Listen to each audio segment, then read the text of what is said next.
Bonjour à tous, bienvenue dans le Grand JT des Territoires. Voici les titres de l'actualité de cette édition.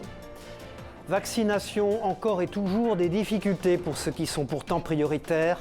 Nous irons en Nouvelle-Aquitaine où TV7, la chaîne du groupe Sud-Ouest, s'est intéressée à ceux qui ne maîtrisent pas les outils informatiques et pour qui il est difficile aussi de se déplacer.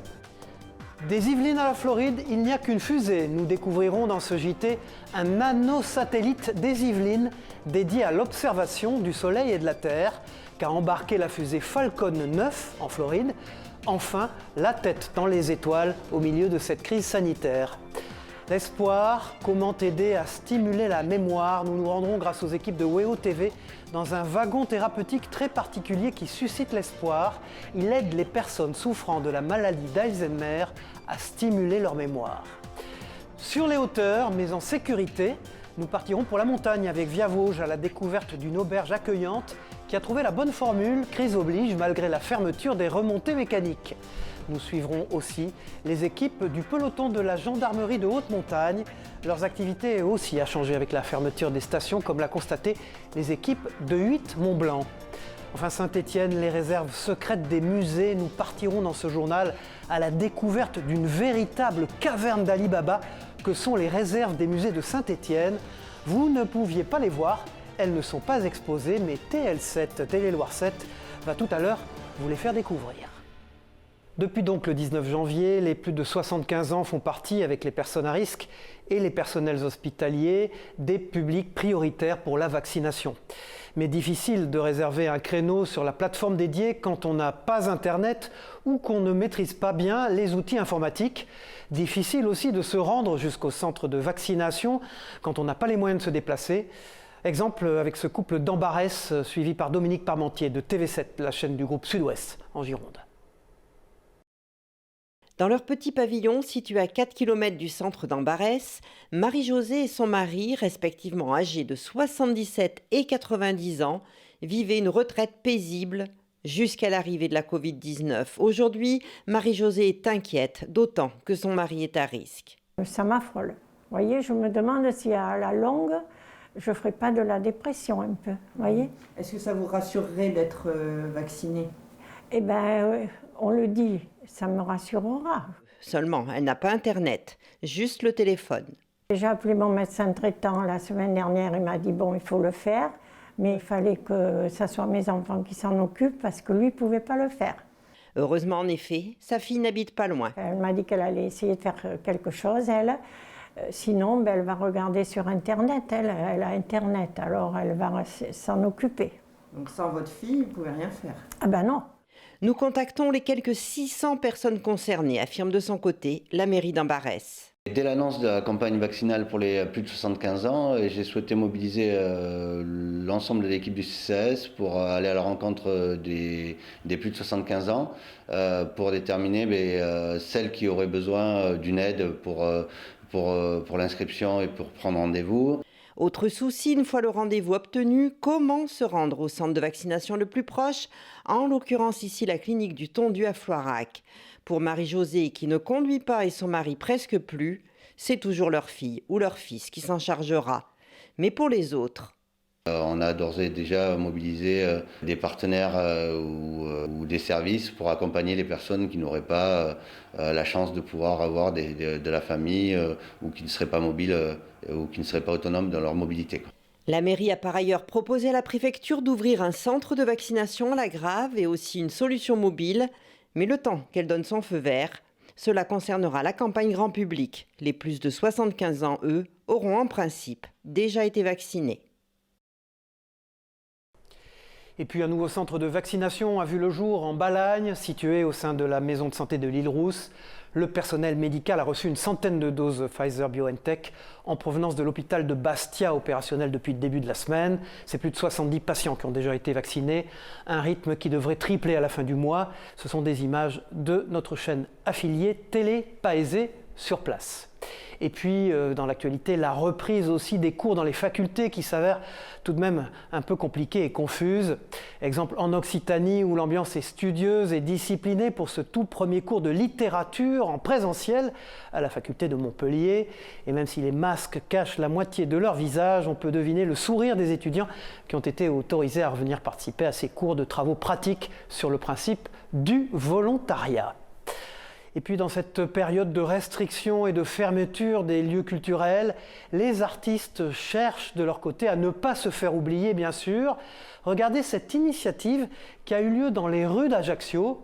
Les participants ont choisi d'organiser un petit spectacle de rue. C'est le 4e rassemblement qui a lieu et qui nous fait découvrir Corse Matin. Chanteurs, danseurs, musiciens, comédiens ou encore poètes se sont retrouvés sur la place du Diamant pour manifester contre la fermeture des lieux culturels. Au micro de Corse Matin. C'est déjà le 4e rassemblement autour de l'art et de la culture, et donc cette fois-ci nous avons voulu faire un rassemblement festif où il y ait des prestations artistiques, c'est-à-dire le chant, la musique, la poésie, le théâtre, etc. Donc pour recréer du lien avec le public aussi, qui en a tellement besoin.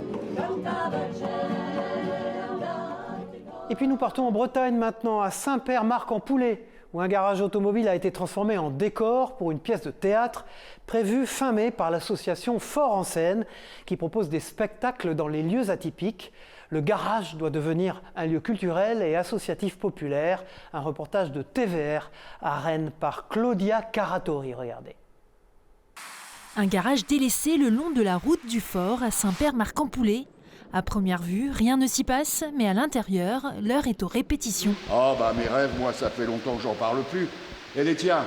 Oh là là, j'ai rêvé qu'on sirotait du Bourgogne en mangeant des pizzas dans une piscine où il y avait des filles toutes nues. Philippe Soyer et son comédien Mathieu Fougeret apprennent leur texte dans ce garage qui doit être le décor à partir de mai de leur pièce de théâtre « Tu me paieras demain », jouée par 5 comédiens locaux. Ça ressemble pas du tout à une scène classique de théâtre, mais du coup, moi, ce qui me plaît vraiment, c'est de jouer ici, dans ce lieu tout déglingué. C'est un vrai garage, quoi. Ça va être trop cool. C'est un garagiste, après 10 confinements, qui se trouve obligé de faire du troc. Et donc, il y a des gens qui viennent changer un pneu contre une pizza, Rennes. Et donc il va se passer des choses et ils vont essayer de se réinventer une vie, parce qu'en ce moment c'est super important de réinventer une vie et de s'adapter. Le garage a été racheté par la mairie de Saint-Père-Marc-en-Poulet. Objectif, en faire un lieu culturel et associatif populaire pour y proposer du spectacle vivant, des lectures, des expositions. Essayez de faire un théâtre, le terme est peut-être un théâtre bio, c'est-à-dire les gens viennent pas avec toute la mise en scène, toutes les lumières et compagnie, c'est-à-dire qu'ils vont se contenter des lumières qu'il y a, mais avec leur âme, un lieu peut-être très populaire, un peu underground, dans la campagne, pour les gens de la campagne, parce qu'il n'y a pas que du spectacle en ville. Le garage sera inauguré le 29 mai avec la première de la pièce « Tu me paieras demain » de Philippe Soyer, qui sera ensuite jouée tout l'été et lancera la première saison de ce nouveau lieu culturel totalement atypique à Saint-Père-Marc-en-Poulet. Tout à fait autre chose dans l'actualité. Après plusieurs reports depuis la date de lancement initiale le 16 décembre dernier, la fusée Falcon 9, je vous le disais dans les titres, a enfin décollé depuis la Floride. À bord, le nanosatellite élaboré par le laboratoire universitaire de Versailles-Saint-Quentin, qui a donc pris son envol le week-end dernier. Il sera dédié à l'observation du Soleil et de la Terre. Retour sur ce lancement avec Justine Brasier pour TV78, donc dans les Yvelines. Regardez. 4, 3, 2, 1. 143 satellites viennent d'être mis en orbite, le plus grand nombre de satellites jamais envoyés en une seule fois. Parmi eux, 2 satellites du Latmos, dont un sous pavillon français, l'UVSQ-SAT.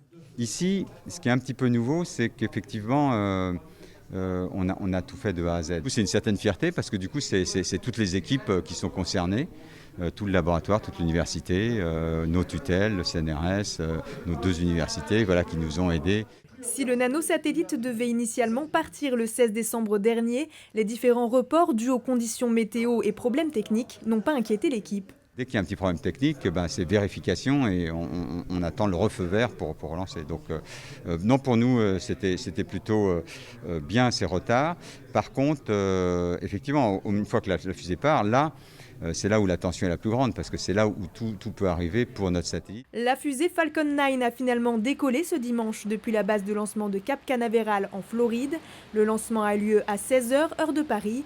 1 heure plus tard, le nanosatellite UVSQ-SAT était en orbite. La mission a franchi les étapes critiques. On a déjà au démarrage la propulsion de la fusée et on va à un moment atteindre un niveau de puissance maximum. Donc entre 0 et 10 secondes, c'est le niveau le plus contraignant au niveau des instruments lors de la mise en orbite. Alors une autre étape, c'est l'état du climat. Et là, on était dans une situation particulière où il y avait une certaine vitesse de vent qui était supérieure à 20 km/h. Donc ça peut créer du cisaillement au niveau de la fusée. Chacun des satellites a été éjecté individuellement et mis en orbite avec succès. Reste à savoir si le nanosatellite a survécu aux différentes étapes. Pour nous aujourd'hui, le plus important, c'est d'avoir la communication, le signe qu'il est vivant. Et donc on attend un signal, une émission de ce satellite pour voir qu'il est bien vivant. Un signal reçu dimanche soir confirmant sa viabilité et la réussite de la mission. Coût global de la mission, 3 millions d'euros. Et maintenant, dans le grand JT des territoires, cette jolie histoire que nous signalent nos partenaires du groupe La Dépêche. Disa, une petite fille de 2 ans et demi, est arrivée lundi du Congo à l'aéroport de Toulouse, victime d'une malformation cardiaque. Elle doit être opérée prochainement au CHU de Purpan. Elle a été accueillie par Fanou, une bénévole de la chaîne de l'espoir. Cette ONG aide les enfants démunis à avoir accès à des soins médicaux en France. À cause bien sûr de la crise du Covid, de nombreux enfants n'ont pas pu venir se faire opérer. Disa est la première à bénéficier de cette solidarité depuis novembre 2019. On part en Bretagne maintenant dans ce grand JT où l'actualité cette semaine, c'était la venue de l'ancien ministre de l'économie Arnaud Montebourg.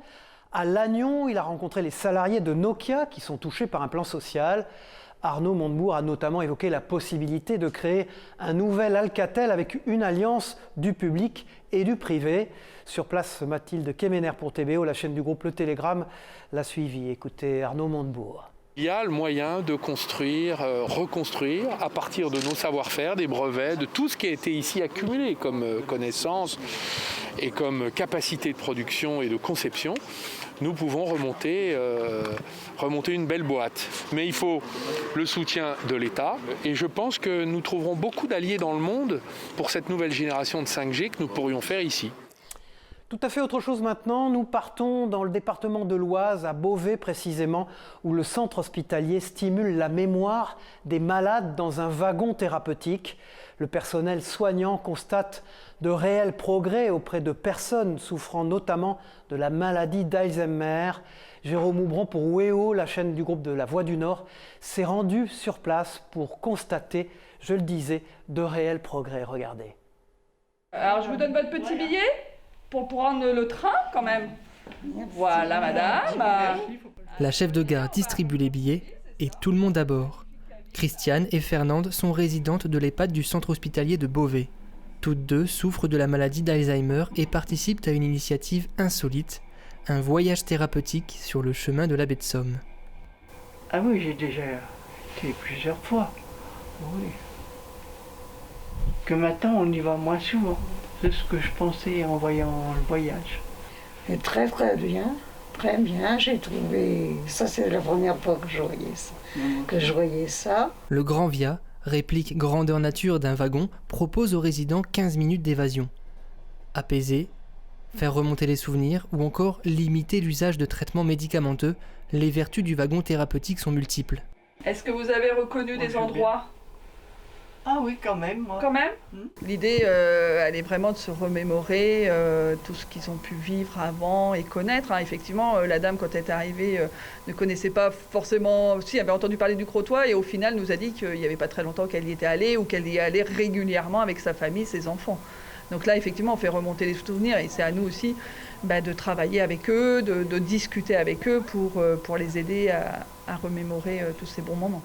C'est dans la Somme, il y a 2 ans, que le projet de wagon a vu le jour. Après une étude clinique menée au CHU d'Amiens, il a commencé son voyage thérapeutique. C'est l'entreprise Sigo qui a importé ce concept avec l'ambition de le rendre plus accessible. L'idée est née en Italie, il y a 6-7 ans. Nous, on a importé le concept en fait parce qu'on souhaitait vraiment démocratiser cette thérapie du voyage en France. On trouvait ça injuste en fait de ne pas faire bénéficier les patients en France d'une thérapie qui fonctionne pour une raison de coût que nous, on estimait pouvoir résoudre en fait. Les passagers souhaitant continuer leur voyage. La thérapie du voyage fait son effet. Depuis plusieurs mois, l'entreprise amiénoise reçoit de nombreux appels. Les organismes de santé sont prêts à débourser 20 000 € pour ce wagon, 2 fois moins cher que son homologue italien. Preuve que le périple du Grand Via est loin d'être achevé. Bonjour Michel Picot, c'est la rubrique Éco-région des territoires maintenant avec vous. Et vous nous présentez une entreprise, l'entreprise Meljac, qui crée de véritables œuvres d'art reconnues mondialement. Bonjour Cyril Viguier, bonjour à vous tous. Oui, je voulais vous parler aujourd'hui de l'entreprise Meljac. Ce nom ne vous dit peut-être pas grand-chose et pourtant cette PME parisienne spécialisée dans la création d'appareillages électriques, c'est-à-dire interrupteurs, prises de courant, liseuses et autres, est reconnue mondialement.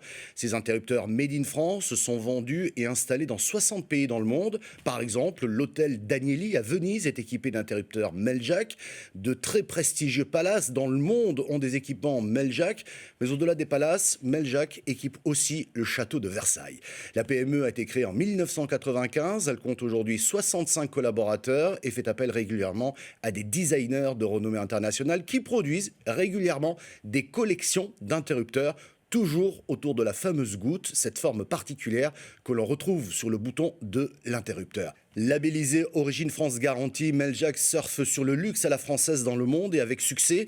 Son créateur, André Bousquet, disait « Un interrupteur ne doit pas être seulement fonctionnel, il doit être séduisant, voire sensuel. » Pensez-y.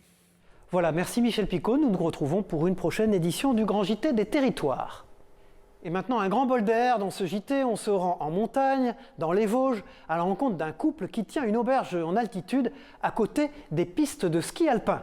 Les 3 premiers mois de l'année sont habituellement très denses en termes d'activité, mais la fermeture des remontées mécaniques a fait plonger là-bas aussi le chiffre d'affaires. Alors malgré tout, chaque week-end, à l'auberge de Grouvelin, on propose des repas chauds en extérieur aux randonneurs en raquettes, mais aussi aux promeneurs qui viennent chercher détente et air pur. Un reportage à Gérard Maire, d'Aurélie Colombel et d'Anne Didier de Via-Vosges. Regardez. Au pied de la station de la Moselaine à Gérardmer, le parking est plein. Ces touristes d'un jour sont venus pour elle, cette neige exceptionnelle. On arrivait juste pour le week-end pour profiter un petit peu de l'enneigement. Il a neigé hier après-midi, donc il y a une petite couche de fraîche, elle est excellente. Voilà, il y a beaucoup plus de monde que ce qu'on pensait. Mais c'est du bonheur et puis les gens sont de bonne humeur, ça fait du bien. La vue sur ce paysage époustouflant se mérite. Les sapins poudrés offrent un panorama qui donne du courage aux randonneurs. 1h30 plus tard, les voici à 1050 mètres d'altitude. Une tartiflette, une soupe. Le principal, c'est qu'on ait pu trouver à manger chaud pour couper un peu notre balade. Et puis voilà, c'est parfait.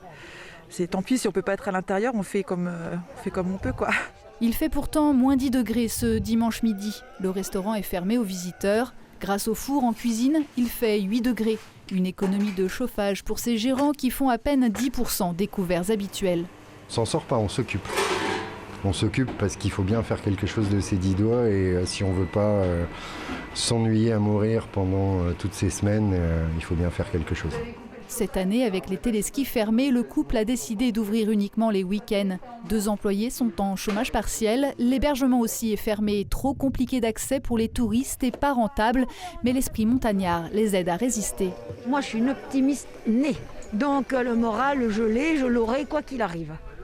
Parce qu'on ne peut pas habiter ici et travailler ici sans avoir le moral, ça n'existe pas. Mais l'inquiétude est palpable. L'aide liée au fonds de solidarité promise par le gouvernement, pouvant atteindre 10 000 € ne leur a pas encore été versée, ni l'allocation pour le chômage partiel. Je peux être le porte-parole de tous les hôteliers restaurateurs, c'est très compliqué pour tout le monde. Un espoir suspendu aux annonces gouvernementales. Derrière les masques obligatoires sur tout le domaine, les sourires sont crispés. On reste en montagne avec des skieurs qui sont privés de remontées mécaniques, mais depuis le début de la saison, le nombre d'interventions et la gravité des traumatismes a du coup baissé, comme nous l'explique Emmanuel Jo de 8 Mont-Blanc, qui s'est rendu auprès des équipes de peloton de gendarmerie de haute montagne de Chamonix. Regardez. Sur la base du peloton de gendarmerie de haute montagne de Chamonix, l'agitation est toute relative. Bien loin d'une saison normale, l'activité des secouristes a fortement diminué par rapport à l'année dernière. En tout et pour tout, sur les vacances de Noël, jour de l'an, le PGHM de Chamonix sur le massif du Mont-Blanc a traité 17 opérations pendant les vacances scolaires, et le PGHM d'Annecy en mixité avec le groupe des sapeurs-montagne en a traité autant, donc 17 sur leur zone d'intervention. Donc vous voyez, ça fait comme des chiffres qui sont moindres par rapport aux autres années, où on avait une moyenne de 3 secours par jour sur chaque unité, uniquement sur la pratique du ski alpin. Moins de secours et des traumatismes moins graves. Pourtant, ces chiffres encourageants sont à relativiser. En effet, ils restent intimement liés à l'évolution des pratiques et à la baisse de la fréquentation en altitude. On a vu des gens qui se sont fait mal essentiellement aux membres inférieurs, ces traumatismes du genou, fracture de jambe, traumatisme à l'épaule. On n'a pas vu de traumatismes graves, notamment des traumatismes crâniens. Le PGHM ne compte pas se reposer pour autant. Moins d'interventions signifiant simplement davantage de temps pour s'entraîner. On ne s'embête pas trop. Il y a une activité qui est nettement inférieure à celle des autres années. Il y a des journées où, oui, là on s'embête, il n'y a pas de secours, mais il y a des journées comme hier où les journées sont tendues, avec le risque avalanche. Pour autant, le risque d'avalanche reste bel et bien élevé dans nos massifs. Reste désormais à espérer que les amateurs de neige puissent rester vigilants en anticipant l'instabilité du manteau neigeux afin de confirmer ces très bons chiffres dans les prochaines semaines. Et maintenant, comme je vous le disais dans les titres, je vous propose de découvrir un lieu méconnu du grand public, une véritable caverne d'Ali Baba qui se trouve à proximité de la Cité du Design de Saint-Étienne. Il s'agit des réserves du musée de la ville et c'est dans ce lieu protégé et adapté que sont stockées les collections qui ne sont pas exposées au grand public. Céline Ercilia de TL7, Télé-Loire 7 nous fait découvrir les coulisses de cette caverne. Regardez. Ici, 40 000 objets sont entreposés sur 6 000 m². Des objets imposants ou à l'inverse miniatures se côtoient dans les réserves des musées de Saint-Étienne. Ici, vous trouverez la première collection de France de vélo. Il y en a sur ces palettes près de 400. Tous sont répertoriés et installés au millimètre près pour optimiser l'espace. Quand on rentre dans la réserve, on ne se rend pas bien compte, mais c'est un soclage qui demande un travail de précision formidable. Et là, je salue les équipes qui s'en chargent parce que c'est vrai que c'est vraiment un travail formidable de précision, puisque tout l'enjeu, c'est d'en mettre un maximum sur la palette. Si vous regardez, de manière en fait à conserver un maximum de place disponible pour les collections qui vont arriver dans les années à venir. Toutes ces pièces rentrent dans des collections classées Musée de France, des collections publiques qui doivent être protégées. La ville a donc un rôle de restauration, de conservation, mais aussi de restitution. L'objectif, c'est de rendre accessibles ces pièces, en tout cas la majorité d'entre elles, pour des chercheurs, sans pour autant qu'ils aient à se rendre dans les réserves des musées de manière numérique, pour aussi bien des étudiants que des chercheurs plus pointus, ou même pour le grand public qui souhaiterait les découvrir de plus en plus. Donc la ville de Saint-Étienne numérise beaucoup de pièces des archives également municipales, mais aussi des pièces de ses collections de musées. Et parmi ces pièces uniques ou rares, quelques objets sont en attente. Ils sont étudiés et évalués comme ce verre Duralex. Un verre lambda, hein. Mais c'est un verre qui a été fabriqué dans les usines de Rive-de-Gier. Voilà. Et qui est en attente de collection. C'est-à-dire que potentiellement, il va peut-être glisser en collection, mais on réfléchit encore. En tout cas, on a fait une mesure conservatoire. Ils sont ici. Si à un moment ou à un autre, avec l'État, il y a une décision qui est prise de glisser en collection, ça sera donc de l'objet de collection. La réserve cache aussi la plus grande collection d'échantillons de tissus au monde et une collection d'armes, mais celle-ci ne nous sera pas dévoilée. Seule une personne est autorisée à rentrer dans la salle. Il s'agit de la 2e collection d'armes de France. Voilà, après la tête, les jambes, tous ceux qui, comme moi, se trouvent un peu limités dans leur pratique sportive à cause du Covid, regardez le Cross Ouest France Pays de la Loire. Ce mois de janvier pour la 39e édition, pas question d'annuler. Les organisateurs la proposent en version connectée, Une manière de faire vivre l'événement malgré l'absence de compétition, bien sûr due au Covid. Et ce sont des images d'Anthony Piton pour VIA LMTV Sarthe. On n'a pas fait des performances extraordinaires aujourd'hui, mais on va mettre notre score, ne serait-ce que pour montrer notre participation active. Là, quand je le faisais les 2 années d'avant, c'était à mon rythme et j'essayais de donner le meilleur. Là, on va plutôt essayer de courir tous ensemble. Et puis après le sport, le réconfort, dit-on, avec ces images envoyées d'Occitanie. 800 € du kilo quand même, c'est le prix cette année de la Tuber Melanosporum au traditionnel marché de la truffe noire d'Uzès. Avec les restaurants fermés et l'ensemble des animations annulées partout, seul subsiste ce marché où de nombreux amateurs viennent s'approvisionner, comme vous pouvez le voir sur ces images. Voilà, merci de votre fidélité. C'était le grand JT des territoires sur TV5 Monde et vos chaînes de la TNT avec la participation de la presse quotidienne régionale. On se retrouve bien sûr pour une prochaine édition. Au revoir à tous et bon courage.